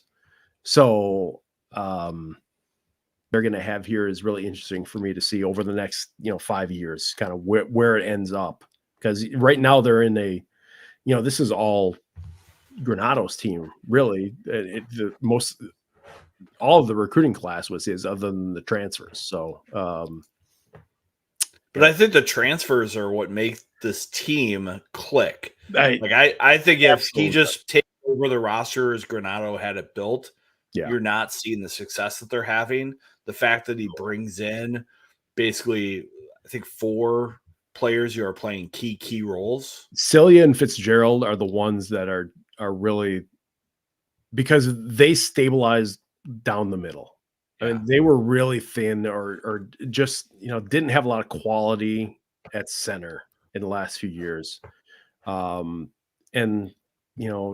Just plugging those 2 guys in as 1 and 2 center, Stramel has kind of been marginalized because of that and kind of had to accept a vastly different role. And that has a lot of people kind of wringing their hands in the neighboring state of ours here.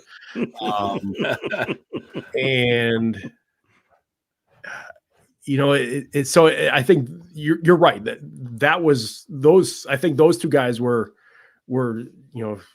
maybe the most important ones to get, and bringing in Simon Tassi with them too, who I think has a really good future at this level. I don't know what kind of future he's going to have as a pro player, but in college, I really like where he could go. It's the transfers were a huge thing. I just go back and I look at Bob. If he would have brought Jimmy Schultz and Robbie Jackson and Blake Lizotte and Brian Paling with him when he took the Minnesota job, it would have ripped the hearts out of all his connections to St. Cloud. Right. But I bet he brings those guys to Minnesota in his first year. It goes like that. Hey, I think that's what Mike Hastings has done is he's been able to say, hey, we're cooking with gas. These guys, listen to them in the locker room during my close practices. They're going to tell you what's legit and what works. And now that we have, some Ferraris in the lineup, let's go. And I think that's the attraction to the job at Wisconsin and Minnesota compared to Minnesota State and St. Cloud State. You're just going to have access to higher end talent. And now this coach gets to figure out, can I do this with better players? Never going to happen at Minnesota State. Right. And I was getting some flack for my Dryden talk earlier, but Dryden's not like a elite goalie. He played on a very good team and he was a very good goalie. Where is he now? Well, he's doing well in the AHL. Yeah. He won the Clark, not the Clark Cup. Where do they play for? Calder Cup. They won the Calder Cup. So I don't know. I really haven't heard his name much since then because I don't pay attention to the AHL. And it's that year was weird for goalies, right? Because he didn't even win the Richter Award that year. So, I mean, that was how divided people were thinking about the goalie situation. Because Levi won it, right? The Northeastern. Yeah. Which was such a weird, because it's in the same ballroom, and then we're celebrating two different goalies for two different awards. And it wasn't it the previous year he was up for the Hobie and he lost to LaFontaine for the same award. For the Richter Award. Yeah, that sounds right. Wasn't he up for the Hobie that year before? Well, he was definitely up for the Hobie, but yeah, he wasn't going to be a win it. No, that year. I thought he was a finalist 2 years in a row, but I can't. My memory sucks, so who knows? Never should have won the Hobie. Well, Steve, I'm not gonna say he should have won it. The Hobie can really come down to a 4-week, window sometimes, right? Yeah. If, when you're doing the voting, if there's a recency bias of, what have you looked like now? But there's also the possibility that people look at it as the career achievement award sometimes too. Like a legacy. Yeah. Yeah. But a lot of young guys have been winning lately. Well, right. Because I think there's been they've been there and had that good of a year that you couldn't look past them. If there's a kind of a more muddled group that, no one's really jumping out of, that's where you get into this guy's been around and been really good for 3 or 4 years. And that's where you get some support. Yeah. So he's in the hat trick. And then there's Jess who's watching as well. 21 when Caulfield won it. He was part of one of the three, him and Caulfield. Okay. So I thought he had, but then like that year, that's the year that LaFontaine won the Richter. And Deutsch was giving us a hard time, like, hey, he's not going to win it. It's going to be McCabe.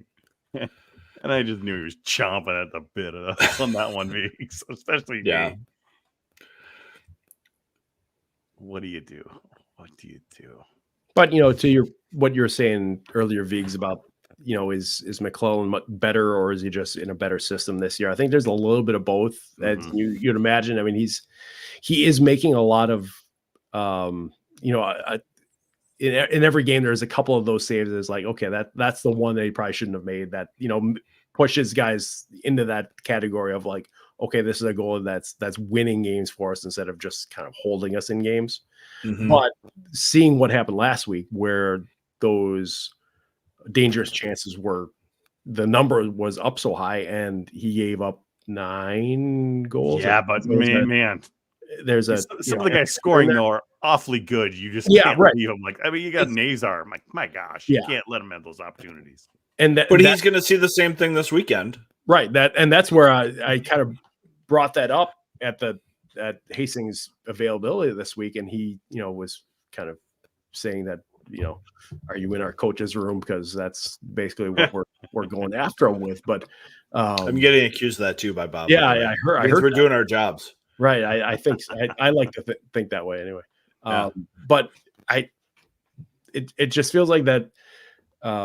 Yes, there's a better commitment to, over the course of the season, there's been a better commitment to team defense in the D zone, and you're seeing, guys like Cruz Lucius play a lot better in his own zone, which was what we saw that second year of Caulfield that let him be that much better and win the Hobie that year, because he was able to have the puck on his stick a lot more, because they were killing plays in the D zone and moving it out instead of playing 45 seconds when he's on the ice defending.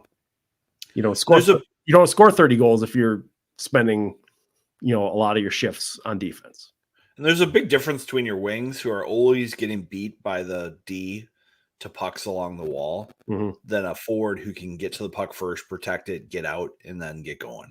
because now that D's in a bad spot because they chose to pinch down on you and you won the battle, and now you're coming with speed and they're stuck. And once they do that, now they give you space. And so I think there's a big difference in players who figure that out. And they don't just wait for the puck on the other side of the blue line. And that's that winning hockey, prospect hockey. You know, it looks great when you get the pass and you go score. And it's great for your stats, but that's not winning percentages.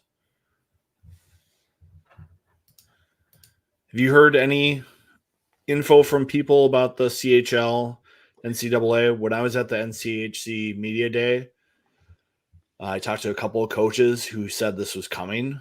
Yeah. And I kind of laughed it off because I felt like the NCAA was in a situation like our game's great. Yeah. Our junior league is great. Why would we want to screw that up? I had someone ask me, you know, how I felt it would be received if they did go that direction. And I from what I remember saying anyway, I kind of put it in that way that, okay, but why? I mean, I understand that you don't, it's not great for anyone to cut off ties and to say there's no path here, that this is not an option, but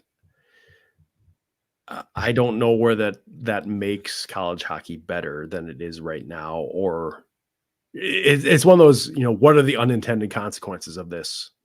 If you do that, do you get into more of a, you know, where the people already are worried about the transfer portal? Does it get that much more prevalent of player movement being kind of out of control when you're talking about guys coming, you know, in from CHL and I just don't know. I don't know. I feel like there's more to it than maybe we're all considering right away here. I just don't know that it's a great move long term for the college hockey entity. I think the biggest negative is it hurts your USHL league, which has grown to be very competitive with prospects. And if you open the door for all those prospects at 16 to 20 to pick, do they want to go WHL or CHL, or do they want to do USHL? It's a very complicated discussion for people. And I think it hurts the junior leagues in the US. And then trickle down, it probably hurts the NAHL. And then for colleges, now all of a sudden you're going to have all these players who have eligibility in the NCAA. Just like COVID, it's going to affect all those rising players, and they're going to lose spots in NCAA teams because they're going to be filled with older players. Because as we see, coaches can't help themselves. They're going to take a 21-year-old most of the time over an 18-year-old or 19-year-old who's got all that experience, because it's going to help them keep their job and maybe help them get to a tournament and get their next job. So I see some negatives. I think it makes sense that maybe there could be more exceptions made to players who, you know, played a season or something like that in major junior and really want to come to the NCAA route, because we've seen kind of like a relaxed entry the last couple of years of cases like that. Yeah. And that's where, you know, the threats of litigation have really changed college sports in general, of just, you know, there's a lot less standing up from the NCAA of upholding what's always been there, because I think they know that a lot of it just won't hold up in court. So that's kind of the part that's lingering out there about a lot of the rules, is that if push comes to shove, a lot of it's going to have to be let go in terms of being so strict on things. Or they could just do a gentleman's agreement. All the coaches could agree not to. Always works. Yeah. There's always works. Yeah. Right. Yeah. Is there an NCAA in 5 or 10 years? Yeah. Right. I mean, I feel like there's some structure for what we would consider as the more minor sports. Mm-hmm. In other words, not football and basketball. But who's running it? I don't know. Because I feel like for the sake of sanity, football and basketball probably need to split off on their own and be their own things. Well, football kind of has. It has regular season. Everything in the playoffs has not been NCAA for other than the regulation of it, right? Yeah. And so the fact that the NCAA still is in charge of regulation is kind of weird, kind of a joke. I mean, in reality, for football. But I mean, NCAA might let football go. I just don't see them losing basketball. That is their bread and butter for the NCAA itself. Yeah, I mean, and that might be what the NCAA itself is. I mean, because they have the contract with CBS to funnel billions of dollars into there. Whereas I think just about every other sport championship is run through ESPN now, right? I mean, not talking football and basketball, but I think so. They just extended that agreement. Yeah. And the big reasons are volleyball, softball. Yep. Like those are turning into moneymakers for ESPN. And to a degree, baseball, not as much as softball, but yeah. I mean, they've made it an event. I think the college baseball World Series is a little bit like the Frozen Four, in that that fan experience is amazing. Mm-hmm. Like if you go to Omaha for that, or you go to wherever the Frozen Four is, you're gonna have a good time. Yeah, that's one of the things that's on my bucket list. Omaha for the College World Series. Yeah. But because what? Basketball makes money. Yeah. Women's and men's. Hockey does make them money. And VH was saying something like, at least for TV, softball, and volleyball. I don't know if that makes money for the NCAA, but it used to be, not even the women's tournament made money, but now they've even moved into making a profit for the NCAA. And football obviously doesn't make them a dime. So I could totally see them saying, football, okay, you've been on your own anyway. Goodbye. Football does very good work for all of the athletic department budgets. So, and that's why I'm just thinking NCAA only. So. Right. Yeah. They're not getting out of that business whatsoever. They just might end up that, like the governance, like correct. Wisconsin and Minnesota are Big Ten schools, but they also have the WCHA for women's hockey. So then you might be dealing with these sports are part of this organization. These sports are part of this organization. Does it help anyone? Probably not, because when you're having to deal with multiple levels of administration and different rules on different sports and, using the same buildings on campus, I suppose there's a little bit of that right now though, too, where, one team gets to do this, one team doesn't, scholarship wise and things like that. So, Have you been doing any NIL digging in Madison to see how things are going? My sources tell me that Iowa and Wisconsin are both slightly ahead of Minnesota. Well, at this point, and NIL. I think that's as an overall, that tracks with what I've heard. Hockey specifically, though, it's very quiet. I have heard there was a event earlier this season at a major donor's house where they got a lot of people together to try and kind of move things in a direction where you can look at things specifically for hockey, because I think everyone knows that there's going to have to be something there for the bigger schools in the coming years, because you're going to be fighting that battle at some point. It may not be happening yet. It may be on a really low, the burrito joke kind of argument of last year's Frozen Four. But well, Todd, do you know if you had a player win a gold medal at the World Juniors, they get free burritos for a year? I love the thumbs up there, B. So Oliver Moore has been getting a lot of attention. Wow. On his free burritos for a year. Yeah.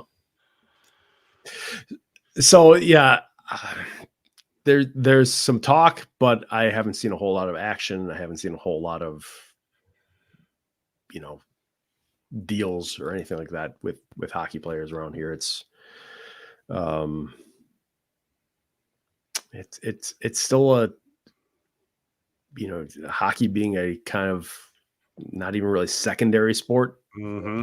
It's really, you're really dealing in some niche markets there to try and find something. And I think that's a little bit easier in Minnesota than it is in Wisconsin, because there's a more of a natural hockey climate environment to tap into.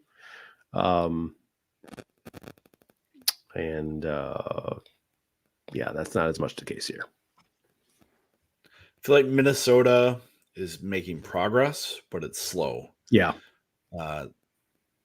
There are definitely different interests among the people who are supporting Gopher hockey and how the direction should happen. And I think people have been slow to trust Dinkytown athletes as the place to go.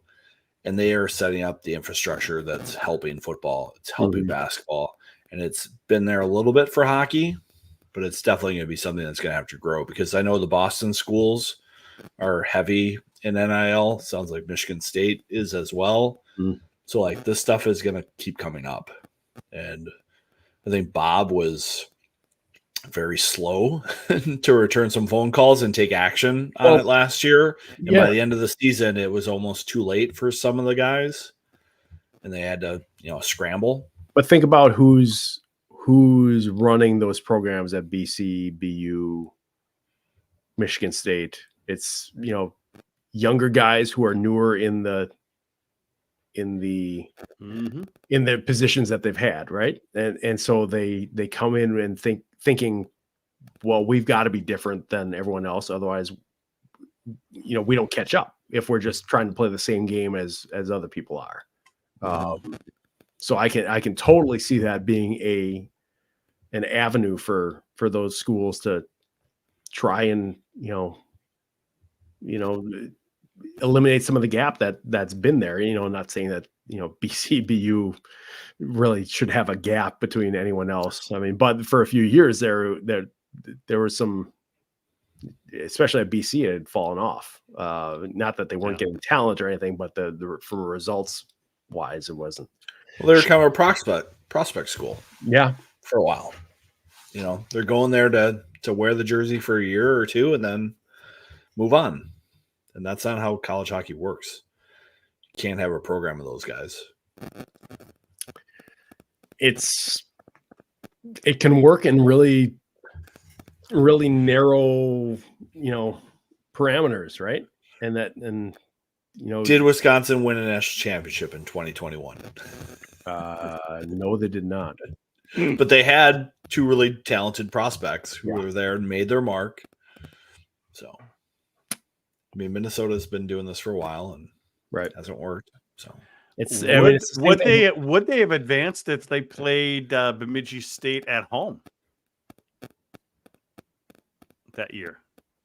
Or that was the COVID year though too. Yeah. Maybe not. Still might have helped. It probably might have.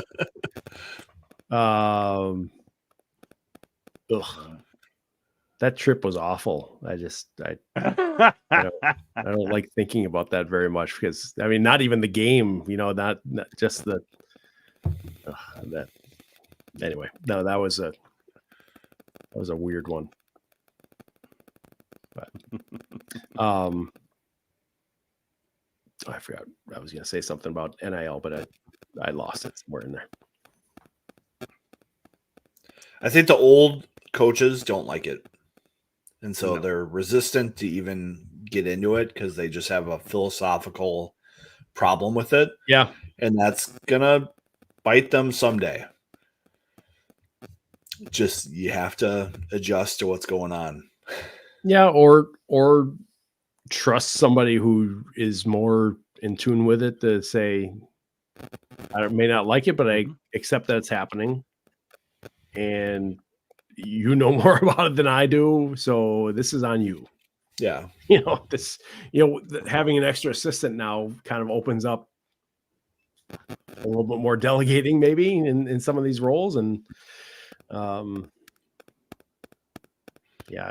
now are they going to CHL games and having to recruit those players now a lot more too? I have to think that leaked from someone who wants it to happen. Right. That's what it usually rather than it's gonna happen. Yeah. Okay. That's gotta be it. It just doesn't make any sense to college hockey from my perspective that like Mike Snee and College Hockey Inc. would be saying, yeah, this is good for our game. Well, it's one of those things that I think you do a disservice if you don't consider, if you don't you just kind of play the what if kind of game. Yeah. But I think you really need to, if you're going to do that, you need to actually like go into what this is all going to mean for, like you're talking about the USHL, for how it impacts transfer portal, and just kind of sending that off into another tangent that we might not like.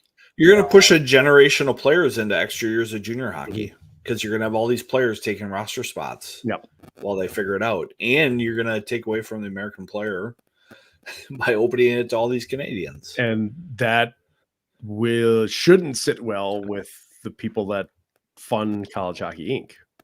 I mean, USA Hockey is a big contributor there. NHL gives quite a bit too, but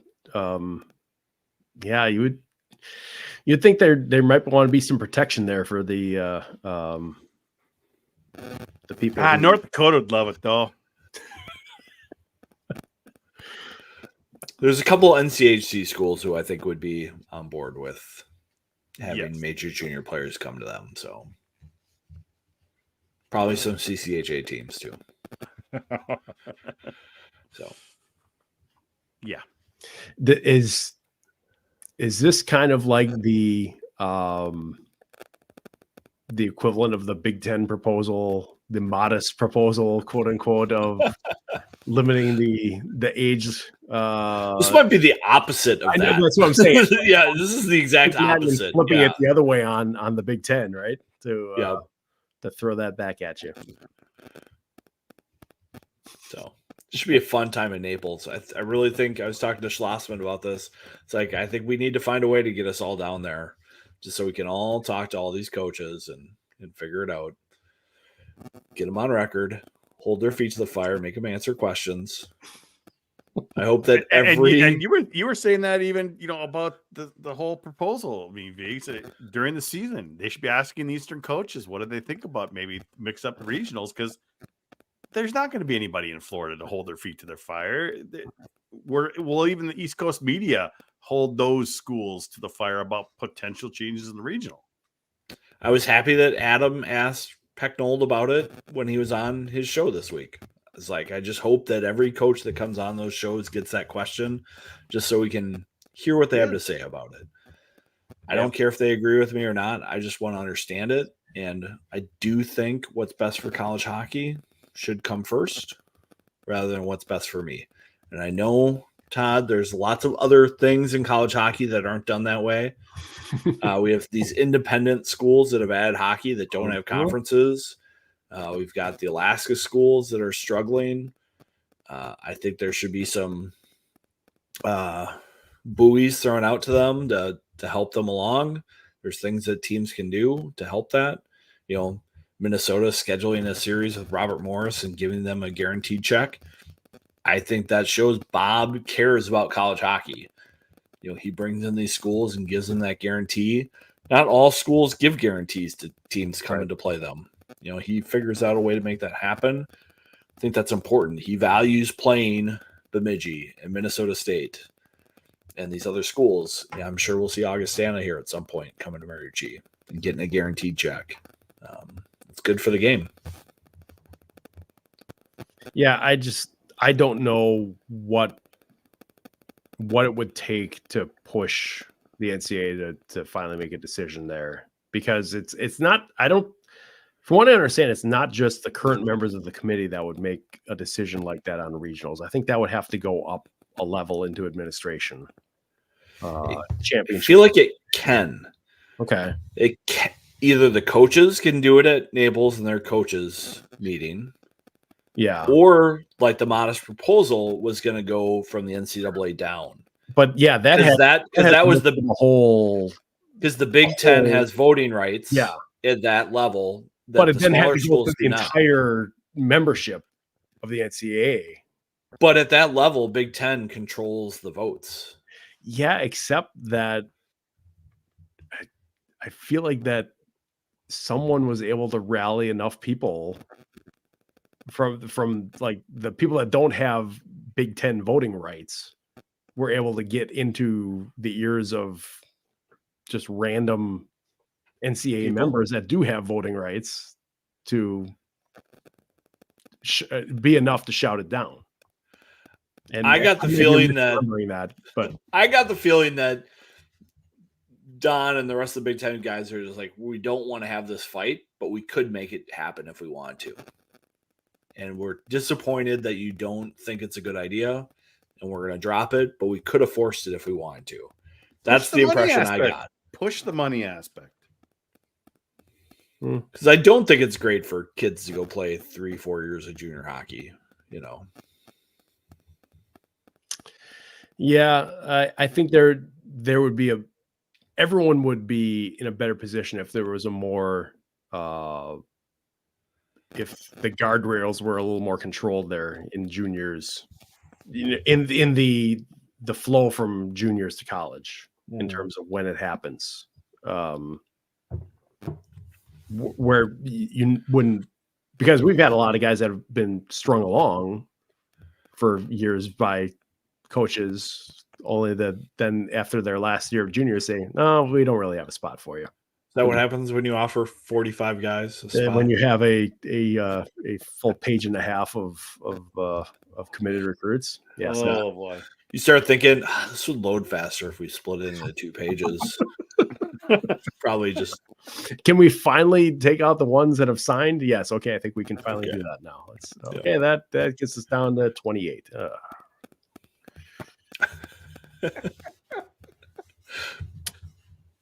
It's fun though, right? It's supposed to be fun. It's a game. It's a game. All right, guys. I'm very tired. Still waiting for that grandbaby to come. Hasn't come yet. It's coming soon. Due date was today. Should probably get some sleep now then. Nothing yet. Well, I'll be grandpa. I know, but I'm not the one having to get up with the kids. When the phone rings at 4:30. Oh. You're expected to do some grandpa duty. You've got some work to do then. Oh, yeah, you're young grandpa, Jew. I mean, yeah, it's not such a bad thing, but it's definitely going to be interesting. I just know that my daughter doesn't want anybody there at the hospital. She's like, oh gosh, I can't have all these people. There's too much pressure. I'm like, no, and you know what? I don't want to sit there and wait for 8, 12, however many hours. I'm like, we'll come after the baby's born, but so that's not so bad. But yeah, we'll have to wait and see. Nothing yet. She hasn't texted me and haven't heard anything from my ex-wife or anything. So we shall see. What would have happened if that call came right in the middle of the show? Now I wonder.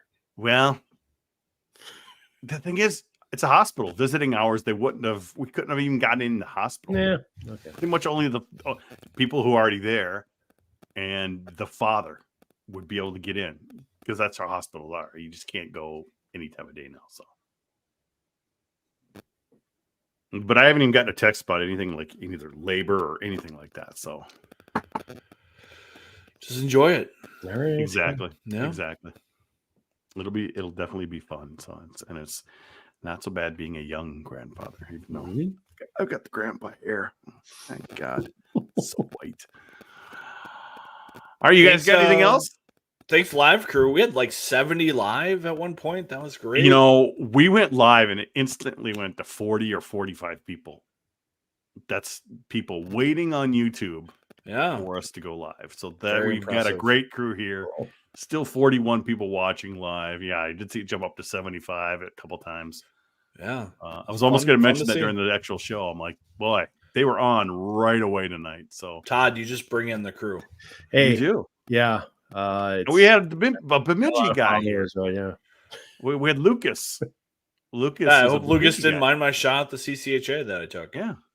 So there you go. Definitely a fun show. So thank you, everybody, for joining us. We'll see you next week. Later.